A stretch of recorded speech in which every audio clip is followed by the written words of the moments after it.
যেখানে ইট পোড়ানো হয় ফায়ার সার্ভিসের কর্মীরা কিন্তু সেই সাজানো আগুন দেওয়া ইটের উপরে পানি দিয়ে আগুন নিভিয়ে দেওয়ার চেষ্টা করছে।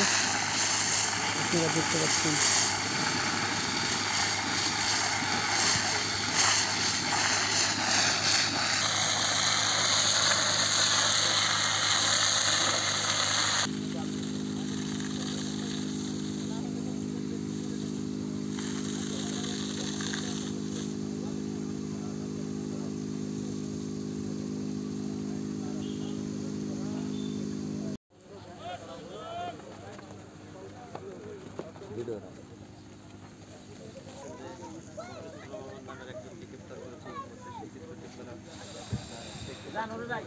আপনারা ইতিমধ্যেই লক্ষ্য করলেন এখানে কিন্তু একটি অবৈধ ইটভাটার সকল কার্যক্রম বন্ধ ঘোষণা করা হলো।